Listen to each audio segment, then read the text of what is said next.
Ladies and gentlemen, there comes a moment in every human life when the very thing that drives us forward, the relentless pursuit of progress, innovation, and achievement, collides with something deeper, something ancient, something almost unquantifiable. That force is love. For most of my life, I approached the world as a system of problems to be solved. Energy transport, planetary survival, artificial intelligence. Everything could be understood through equations, design, physics, and persistence. But then, life introduced a variable I couldn't fully calculate. It wasn't logic, it wasn't even ambition. It was love, raw, unpredictable, illogical, and yet the single most transformative element in the human brain. When we speak about transformation, we often imagine technology evolution or invention, but the most profound transformations happen in silence, inside the architecture of the mind. Love, from a neuroscientific perspective, doesn't merely create emotion. It literally reconfigures the neural pathways that define how we perceive reality. The brain releases oxytocin, dopamine, and serotonin, chemicals we associate with attachment, trust, and reward. But that's just the beginning. What's more fascinating is that love can fundamentally alter the brain's threat response, reducing amygdala activation, calming our sense of fear, and expanding the prefrontal cortex's capacity for empathy and long-term planning. In essence, love doesn't just make us feel differently, it makes us think differently. For years, I had believed that intensity was the only path to greatness.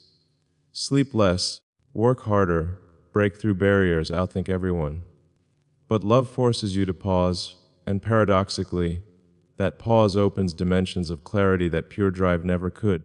You start seeing connections between things you used to separate, between emotion and logic, between science and poetry, between ambition and purpose. Love dismantles the walls in your mind that you didn't even know were there. It teaches you that the pursuit of meaning is not separate from the pursuit of progress. They're intertwined, woven into the same neural fabric that defines consciousness itself. Neuroscience has long suggested that human beings are wired for attachment because it enhances survival. Infants who receive nurturing attention grow with stronger neural integration, greater emotional regulation, and even higher cognitive development. But the adult brain doesn't lose that ability. It just buries it under layers of defense, pride, and distraction. When love reawakens it, even in the mind of someone obsessed with logic or perfection, something extraordinary happens. Creativity expands, perspective deepens. You begin to imagine futures not just for yourself, but for humanity. There was a time when I thought emotions were a distraction, noise in the circuitry. I believed that feelings clouded reason. But the truth is, emotion is reason's hidden partner. The most powerful decisions in history were not purely logical. They were guided by vision, empathy, and care. Love introduces empathy into intelligence, and empathy is what gives technology its moral compass. Without it, progress becomes cold, mechanical, disconnected. Love, paradoxically, humanizes innovation. Let me tell you something that might sound strange. The mind in love is a different operating system altogether. It functions with a new code, one built not on efficiency, but on connection. Scientists studying people in love have discovered that certain brain regions linked to judgment and social bias actually deactivate. The brain becomes more open, less cynical, and when that openness merges with intellect, creativity flourishes. It's like switching from a single core processor to a quantum network. Suddenly, everything feels interconnected, flowing alive. There's a myth that love makes people weaker, softer, distracted. But from what I've experienced, love doesn't weaken you. It refines your focus. It gives purpose to your energy. You no longer work simply to prove something.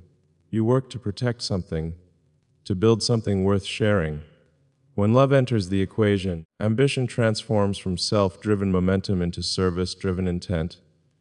You stop asking, "How can I win?" and start asking, "How can I help?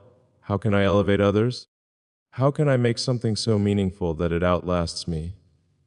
I've spent countless nights staring at the stars, thinking about how small we are, and yet how much we can do with the short time we have. And in those moments, love shifts from being a feeling into being a kind of gravity, an unseen force that pulls your scattered thoughts into alignment. It gives direction to chaos. It turns anxiety into purpose. It transforms restlessness into devotion. The same brain circuits that once fired with stress or loneliness are now restructured, synchronized, coherent. You think differently, you create differently, you even lead differently. Think of it like this: the human brain is the most complex structure in the known universe. Billions of neurons forming trillions of connections. Every experience reshapes that structure in some way. But love is the neural equivalent of a supernova. It doesn't just light up regions of the brain, it reorganizes the network. It integrates emotion, cognition, and memory into a single coherent state of consciousness. It teaches the brain to see patterns where before there were only fragments. Suddenly, chaos has meaning, pain has context, and uncertainty becomes adventure. And here's the part that fascinates me the most: love changes time. Not literally, but in perception. When you're driven by fear, time feels like a countdown. When you're driven by love, time expands. You start thinking in centuries instead of seconds. You plan not just for profit, but for legacy. That's why love and vision are inseparable. Vision without love is arrogance. Love without vision is sentimentality. But when they merge, when the logical mind and the loving heart synchronize, something extraordinary is born. Innovation with empathy. Progress with purpose. There's an interesting study from Harvard that tracked hundreds of people over 75 years. The conclusion wasn't about wealth or fame. It was that meaningful relationships are the strongest predictor of happiness, health, and even longevity. But beyond the data, what that means is this connection sustains consciousness. The brain thrives not on isolation, but on resonance, on feeling seen, understood, supported. When you love and are loved, your brain's electrical rhythm literally synchronizes with another person's. Your neural oscillations align, your heart rates converge, your cortisol drops. In those moments, you're not two separate beings. You're one system, one frequency. That's what makes love so powerful. It's not mystical, it's biological, but its effects are cosmic. Love is what teaches the brain to transcend the illusion of separation, to see self and other as part of one greater field of life. And when that happens, your sense of purpose transforms. You stop chasing meaning, you start embodying it. Every act of creation becomes an act of connection. Every invention becomes an expression of care. You begin to realize that the most advanced technology in the world is still primitive compared to the technology of the human heart. Now, I know this sounds abstract, but the proof is everywhere. Look at the people who have changed the course of humanity. Artists, scientists, inventors, leaders. Their breakthroughs didn't come from algorithms alone. They came from a deep emotional resonance with something beyond themselves. They loved an idea, a person, a planet, a possibility, so much it restructured their entire nervous system around that purpose. That's not poetry, that's neuroplasticity. When love truly takes hold, it rewires how you handle failure. You stop seeing mistakes as defeat and start seeing them as feedback. Because love is patient, not passive. It teaches the mind to iterate with compassion. You begin to approach challenges the same way you'd approach a loved one, with curiosity, not criticism. And that mindset is what allows you to endure, to persist, to rebuild. I used to think resilience came from strength, but I've learned it actually comes from connection. Love gives you a reason to keep standing when the logic says to stop. It gives you endurance beyond willpower. Because now, you're not fighting for yourself, you're fighting for something that matters more than yourself. And that changes everything. It changes how you speak to people, how you lead teams, how you design technology, how you dream. Because love isn't passive. It's the most radical energy in existence. It forces the brain to expand its limits, to include others in its definition of self. The moment you fall in love, truly, your brain stops thinking in terms of I, and starts thinking in terms of we. That's not just romantic love. That's the neurochemistry of compassion, empathy, and collective intelligence. In leadership, that shift is everything. Because when your mission is powered by love, it doesn't matter how impossible the odds are. People feel it. They align with it. They trust it. They join you not because of your vision, but because they sense that your vision includes them. And here's something I didn't understand for a long time. Love doesn't just transform your successes, it transforms your failures too. When you fail out of love, it doesn't destroy you. It deepens you. It teaches humility, not humiliation. It gives you emotional resilience that intellect alone can't. Because love, by its very nature, turns pain into growth, the brain processes heartbreak and breakthrough using similar neural circuits. Both involve neuroplastic change, both demand adaptation. And that's why the most profound innovators are often the ones who have loved deeply and lost profoundly. Because that loss reshapes the architecture of the mind into something vast, open, and unafraid. The deeper I explore the brain, the more I realize love is not a distraction from intelligence.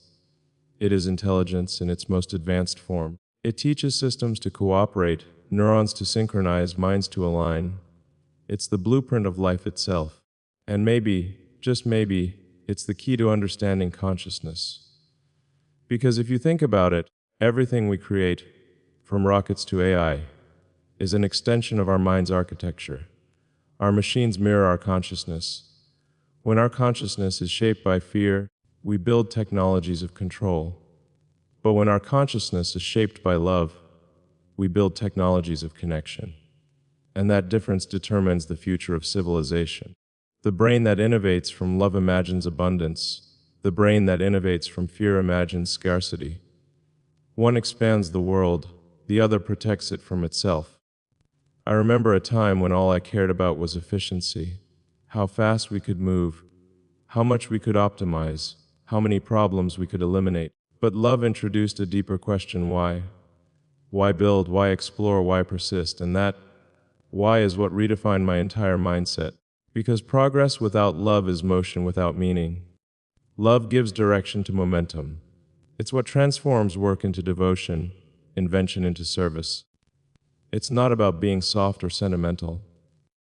It's about being aligned with the truth that intelligence without compassion becomes destruction. When you love deeply, a person, a dream, a planet, you begin to notice something subtle in your mind. The noise quiets.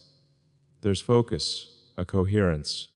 Your inner chaos organizes around a single gravitational point. That's not mystical, that's neural entrainment. Your prefrontal cortex, the center of long-term thinking and moral reasoning, becomes more active. The areas linked to impulsivity and aggression quiet down. Love literally brings order to the mind's circuitry. It turns energy into purpose. And it's strange, but once you experience that kind of alignment, you start recognizing it everywhere, in nature, in the way systems interact, in the balance between destruction and renewal. Love teaches you that creation and destruction are not opposites. They're cycles. You can't innovate without destroying an old pattern. You can't grow without shedding old assumptions. Love just makes the process more humane. It adds grace to the chaos of evolution. People sometimes ask, what keeps you going when everything falls apart? And I think about love, not as comfort, but as a stabilizer. Love doesn't remove pain, it transforms it into clarity. It's like emotional alchemy. When you face failure with love instead of resentment, your brain reinterprets it as feedback. Neural pathways associated with shame are replaced with those linked to learning. The chemistry of cortisol begins to dissolve under the chemistry of connection. You don't just recover, you reconfigure. This is what I believe the next era of human development requires: emotional intelligence at the same level as technological intelligence. The next great leap in innovation will not come from faster chips or stronger algorithms. It will come from brains that have learned to integrate love into logic. Because the brain that loves can't tolerate systems that harm. It designs differently. It builds differently. It thinks in terms of sustainability, empathy, and collective advancement. That's not idealism. That's neural evolution.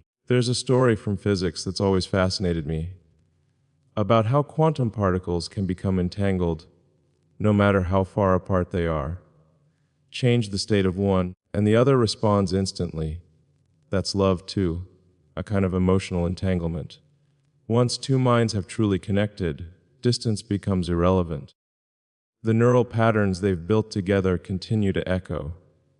You carry that person's perspective inside you, shaping your choices long after they're gone. That's how love makes you infinite, through memory, through influence, through resonance. And perhaps that's why love is so central to creativity, because creativity isn't about making something new, it's about making something alive. To create is to care enough to give something existence. Whether it's a machine, a melody, or a movement, what drives the act of creation is love in motion. The brain's reward system doesn't distinguish much between romantic love and creative love. The same dopamine pathways light up. That's why true artists, true builders, and true leaders all share one trait: they love something enough to suffer for it, to sacrifice for it, to keep showing up even when logic says stop. There was a time I didn't understand that. I thought passion and obsession were enough.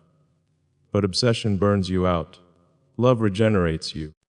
It gives you energy when everything else has failed. It creates a feedback loop between your heart and your purpose.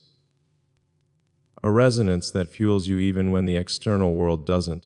And when that resonance becomes strong enough, it affects everyone around you. Teams align, ideas spread, people feel the authenticity. That's not charisma, that's coherence. Love makes coherence visible. Neuroscientists have started studying what they call heart-brain synchronization. When we experience love, our heart's electromagnetic rhythm synchronizes with the brain's electrical activity.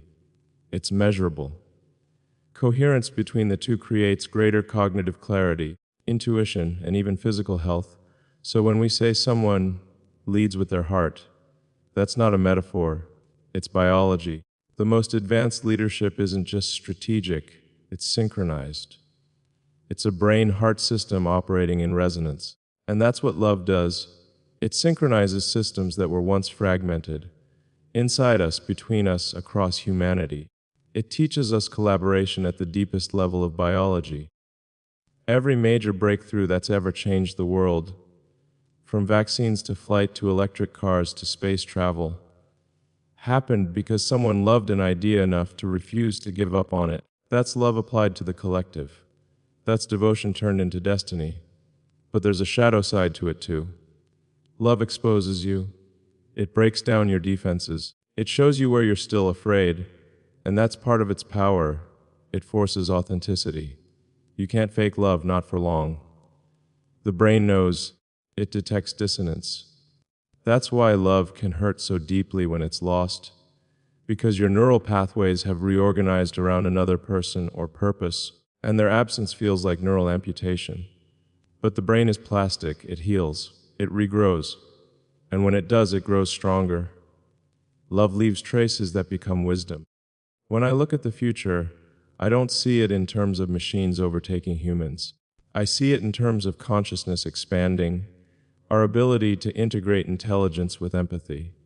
That's what love does. It teaches machines to serve, not dominate. It teaches humans to connect, not compete. It's the evolutionary force that balances our intellect with our humanity. Without it, progress becomes peril. And maybe that's the ultimate secret. Love is not something that happens to us. It's something we choose to cultivate. It's a discipline, a daily neural practice. Just like learning a new skill, the more you express love, through patience, through forgiveness, through understanding, the more those pathways strengthen, the more coherent your mind becomes. Love is not weakness, it's training for higher consciousness. Imagine a world where leaders, scientists, and engineers all operated from that state, designing, building, exploring not out of fear or ego, but out of genuine care. Imagine what we could solve. Imagine what we could heal. The technologies we create would no longer separate us. They'd reflect our deepest connection to one another. That's the kind of world love points us toward, one where intelligence and compassion are indistinguishable. At the end of the day, all the rockets, algorithms, and inventions we build are just mirrors. They reflect who we are, the structure of our minds, the architecture of our hearts. If we fill those with love, the future becomes a masterpiece. If we fill them with fear, it becomes machinery without soul. The choice is ours, moment by moment, neuron by neuron. So when people ask what transformed my mindset, it wasn't just success, failure, or ambition. It was love. Love for people, love for truth, love for possibility. It taught me that the most advanced form of intelligence is kindness, that the greatest technology we'll ever build is not made of metal or code, but of connection, and that the real purpose of innovation is not to escape humanity, it's to understand it more deeply. Because in the end, every equation, every discovery, every dream leads to the same realization that love is not just an emotion we feel, it's the fabric of consciousness itself. It's what connects neurons into thought, people into purpose, and humanity into one shared story. And maybe that's the story worth building for. Not just the story of what we can create, but of who we can become when love finally becomes the logic that guides the human mind.